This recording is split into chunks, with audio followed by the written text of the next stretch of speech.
안녕하세요. 현인들의 명언 속에서 진리를 찾아보는 진리탐구입니다. 오늘은 중국 전국시대의 철학자 한비가 쓴 한비자라는 책에서 요즘의 어지러운 시국에 도움이 될 만한 한비자의 8관과 망증에 대해 알아보고 우리가 살고 있는 세상을 되돌아볼 수 있는 교훈들을 찾아보겠습니다. 그럼 시작하겠습니다. 구독과 좋아요는 영상 제작에 큰 힘이 됩니다. 8간. 군주가 반드시 경계해야 하는 8가지의 간사한 방책을 말한다. 1. 동상. 잠자리를 같이 하는 정실부인과 총애받는 후궁들이 군주를 현혹시키고 군주가 편안히 쉬려고 할 때나 만취했을 때를 틈타 원하고자 하는 일을 얻어내려는 것이다. 2. 제방. 군주의 측근들로 군주를 가까이 모시는 자들이 입에 발린 소리로 군주의 마음을 움직이는 것을 말한다. 이들은 군주가 명령을 내리기도 전에 군주의 뜻에 영합하고 군주의 낯빛을 살펴 비위를 맞추면서 자신들의 이익을 꾀하는 자들이다. 3. 부형. 친인척들로서 군주의 적자와 군주가 사랑하는 자식들이다. 이들이 혈연관계를 내세워 군주를 이용하는 것을 말한다. 4. 양앙. 군주의 기호로서 군주가 궁궐과 누각, 연못 등을 가꾸기 좋아하거나 미녀나 개나 말을 꾸미는 것을 즐거워하게 됨으로 초래되는 재앙이다. 5. 민맹. 신하가 공적인 재물로 백성들의 환심을 사면서 자신의 목적을 달성하는 행동을 말한다. 6. 유행. 교묘한 말로 군주의 마음을 허물고 판단을 흐리게 하는 것을 말하는데 군주의 눈과 귀를 막는 행동이다. 7. 위강. 신하들이 협객이나 무사 등의 위세를 빌려 군주를 위협하고 권력을 휘두르는 것을 말한다. 8. 사방. 주변국들의 위세를 이용해 군주가 큰 나라를 섬기도록 하면서 군주를 좌지우지하는 것을 말한다. 망진. 나라가 망하는 47가지 징후. 1. 대신들의 집 규모가 임금의 집보다 크고 임금의 권력은 약한데 대신의 권위가 임금의 권위를 능가한다. 2. 임금이 법치를 가볍게 알고 법령, 금제를 소홀히 하여 그에 따르지 않고 모략과 침략에만 의존하여 나라를 다스리지 못하고 내정에 혼란을 가져와 외국의 원조에만 의존하려 한다. 3. 신하들이 학문에만 힘쓰고 재능 있는 청년들이 공허한 변론을 일삼는다. 또 상인들이 탈세를 위해 재산을 해외로 도피시키고 일반 백성들은 그저 주먹에 의존한다. 4. 군주가 궁정과 누각과 정원과 연못 같은 토목 건축에 열중하고 수레와 말, 의복과 기이한 물건 골동품과 그 밖에 유흥에 골몰하고 그 때문에 백성들을 고달프게 하여 재정을 낭비한다. 5. 군주가 시가 어떻고 일진이 어떻다는 둥 기륭에 신경을 쓰고 귀신에 혹하여 점쟁이의 말을 믿고 제사와 굿을 좋아한다. 6. 군주가 신하의 진언을 들어 관작을 수여하는 데 있어 마음에 든다고 장록만 내리고 실제 공적과 일의 성과는 고려해 보지 않는다. 특정된 신하에게 정세를 보고하라는 책임을 주고 외부와의 접촉을 일임해 버린다. 7. 대신에게 잘 보이면 관직에 오를 수 있고 뇌물을 바치면 자기를 얻을 수 있다. 8. 군주의 성격이 둔하고 일을 처리한 적이 없으며 의지가 유약하고 결단력이 미약하여 모든 일에나 우유부단하며 기호가 분명치 않고 남에게 의지하여 남의 의사에 이끌릴 뿐 자기 주장이 없다. 9. 군주가 그저 탐욕스럽고 만족할 줄 모르며 어떤 일이든 득을 보겠다고 분별 없이 뛰어든다. 10. 임금이 자기 멋대로 포상하기를 좋아하고 법규를 따르지 않으며 말만 앞세우고 실용성을 따지지 않고 거칠에만 중시하여 전시 효과만을 노린다. 11. 군주의 사람됨이 천박하고 밖에서 쉽게 엿볼 수 있으며 비밀을 가슴속에 간직해 두지 못하고 바로 누설시키며 주인은 산만하고 신하들의 말이 밖으로 새어나가게 한다. 12. 군주가 억지를 부리며 심술궂고 사람과 화목하지 못하며 충고를 배척하고 남을 공격하기를 좋아하며 국가를 돌보지 않고 경거망동하며 더욱이 자신이 있다는 듯이 서두른다. 13. 먼 곳에 있는 동맹국의 원조만을 믿고 가까운 이웃 나라들과의 외교를 등한시한다. 강대국의 원조에만 의존하여 이웃 나라의 위협을 가볍게 생각한다. 14. 외국에서 들어온 자가 처자를 외국에 둔 채 홀몸으로 와서 신임을 얻은 결과 위로는 모사를 일삼고 아래로는 민사에 관계하고 국가 비밀 계획과 정책에 이르기까지 모든 국정에 관여한다. 15. 민심이 이미 군주를 떠나 재상에게로 쏠리고 있는데도 그 재상을 신뢰하여 사임시키려 하지 않는다. 16. 자기 나라의 탁월한 인물은 등용하지 않고 도리어 외국의 인재를 초청하여 공로에 의해서 그 재능을 시험하지 않고 다만 소문만으로 좌우시키며 외국인을 발탁하여 높은 자리에 앉히고 종래의 신하를 천대한다. 17. 적출의 공자는 경시되고 서자가 세력이 있으며 태자를 아직 책봉하기도 전에 군주가 세상을 떠나게 된다. 18. 군주가 소탈하여 과실을 후회하지 않고 나라가 혼란한데도 자기 재능만을 믿고 제 나라의 실력도 모르고 이웃 나라를 경시하는 나라는 망한다. 19. 자기 나라가 소국인데도 대국에 중국 등에 대하여 겸손하지 않고 무력하면서 강대국을 경계하지 않고 탐욕적인 서투른 외교를 하면 그 나라는 망한다.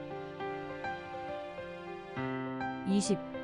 태자가 이미 정해져 있는데 부왕이 강대국의 공주를 정부인으로 맞아들이게 되면 태자의 지위가 위태해진다. 그렇게 되면 신하들은 마음이 변하여 부인 편에 서게 되는데 그런 나라는 망한다. 21. 군주가 겁쟁이이며 지조가 없고 미리 알고 있으면서도 손을 쓰지 못하고 단행해야 된다고 느끼고 있으면서도 결행하지 못하는 나라는 망한다. 22. 군주는 망명하여 다른 나라에 있는데 그 나라에서 다른 군주를 추대하거나 타국의 인질로 가 있는 태자가 귀국하지 않고 있는데 군주가 다른 자식을 태자로 옹립하거나 하면 민심이 국가에서 이탈할 것이며 따라서 그러한 나라는 망한다. 23. 군주가 대신을 모욕하면서도 때로는 너무 허물없이 대우하고 아래 백성에게 함부로 형벌을 가하거나 하면 그들의 원한은 그칠 줄 모를 것이고 그렇게 되면 도처에서 난동이 일어나고 그 나라는 망한다. 24. 두 대신이 동일한 권력을 가지고 있고 군주의 백숙부나 형제가 권력 기구에 참여하여 세력을 펴고 국내에는 도당이 있어 외국의 원조를 얻어 권력 싸움을 하면 그 나라는 망한다. 25.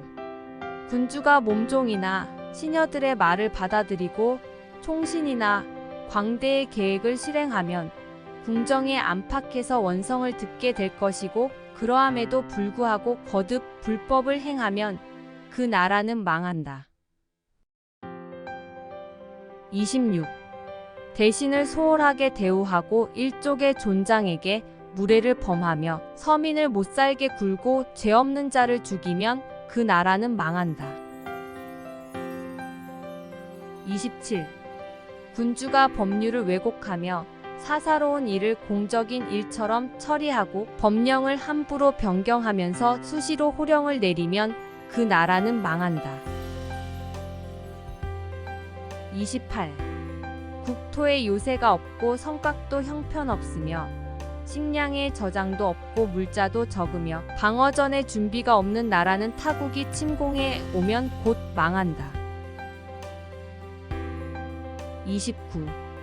군주와 친족이 장수하는 사람이 없고, 잇따라 군주가 죽어 어린애가 군주가 되면 대신이 권력을 자행하여 타국에서 온 자에게도 벼슬을 주어 패거리를 만들게 하고 외교를 한답시고 영토까지 잘라 선물하게 되는 나라는 망한다. 30. 어떤 나라의 태자가 존경을 받고 있으며 그 이름도 널리 알려지고 그를 중심으로 하여 세력이 구축되고 대국과의 교제가 많아지면 군주와의 사이는 벌어질 것이며 결국 나라는 망한다. 31. 군주가 성미가 급하며 안정되지 못하고 무슨 일이나 성을 내며 앞뒤를 가리지 못하면 그 나라는 망한다. 32. 군주가 자주 성을 내고 함부로 군대를 동원하여 농사철을 이르면서까지 전쟁을 하면 그 나라는 망한다. 33. 귀족들이 서로 투기를 하며 대신에 세도가 당당하고 밖으로 외국의 응원을 받아 안으로 서민을 못살게 구는데도 그러한 자를 벌하지 않는 나라는 망한다. 34. 군주는 우매한데 군주의 백숙부나 형제는 현명하며 태자의 위력이 약하며 서자가 그에 대항하고 관리가 힘이 없고 백성이 오만하면 나라 안이 소란해져 그러한 나라는 망한다. 35. 군주가 무엇에 노하고도 그것을 나타내지 않고 죄가 분명한데도 벌하지 않으면 신하들이 은근히 군주를 미워하거나 걱정을 하여 언제 어떻게 될지 모르는 상태에 있게 되어 반란이 일어나서 나라는 망한다. 36. 원정을 할 때 장군에게 무거운 권력을 주거나 국경을 수비하는 장수에게 높은 지위를 주어 멋대로 재판을 하고 명령을 하며 독재적이고 군주의 지령을 기다리지 않으면 그 나라는 망한다. 37. 정부인은 음란하고 태후에게는 추행이 있고 내정과 정부의 구별이 없으면 정부인의 무리와 태후의 무리가 양립하여 암투하게 되면 그 나라는 망한다. 38. 정부인의 권위가 약하고 애첩의 권위가 강하면 태자보다 서자가 존경을 받게 되고 안으로는 정부인의 당과 애첩의 당이 싸우게 되고 밖으로는 태자의 당과 서자의 당 및 재상과의 사이에 불화가 일어나서 그 나라는 망한다. 39. 대신이 극진히 존경을 받고 그들 도당이 강대하고 그 대신이 군주의 판단을 방해하며 국사를 멋대로 하면 그 나라는 망한다. 40. 정실 인사에 의한 관리가 중용되고 공로 있는 자가 배척당하며 변두리에서 일어난 작은 선행 따위는 높이 평가되고 국가에 헌신한 공로를 경시하면 그 나라는 망한다. 41. 군주의 금고는 비어 있는데 대신의 창고는 가득하며 정착 생활을 하고 있는 백성은 가난한데 유랑민은 오히려 돈이 많고 농업과 전투에 종사하고 있는 자들은 천대받고 있는데 대단치 않은 직업에 종사하는 자만이 부자가 되는 나라는 망한다. 42. 군주가 눈앞에 큰 이득이 있음에도 불구하고 어물어물 그것을 포착하지 않거나 화가 미칠 징조가 있음에도 불구하고 태만하여 그것을 경계하지 않고 공격과 방어를 막론하고 군사를 소홀히 하며 오직 인의만을 가지고 외양에만 힘쓰게 되면 그 나라는 망한다. 43. 군주가 주군으로서의 효도를 하고 싶다 하여 국가의 이익을 돌보지 않고 모군의 명령에 따르거나 여자가 국정을 처리하며 내시가 국사에 참견하게 되면 그 나라는 망한다. 44. 군주가 말을 할 때 달변이긴 하지만 조리가 없고 마음은 현명하지만 법과 수를 이용하려고 하지 않으며 다재다기하나 법규에 의해서 일을 처리하지 않으면 나라는 망한다.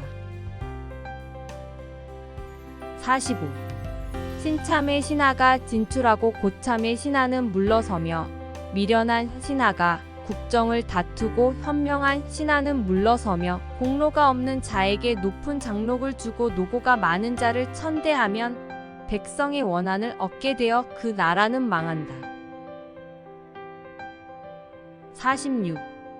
군주의 백숙부 형제 또는 대신의 복록과 관작이 그 공로에 비하여 무겁거나 등급을 표시하는 문장이나 복장이 분에 넘치고 그 저택이나 음식물이 사치스러운데도 군주가 금지시키지 않으면 따라서 신하의 욕망은 한이 없게 되는데 그러한 나라는 망한다.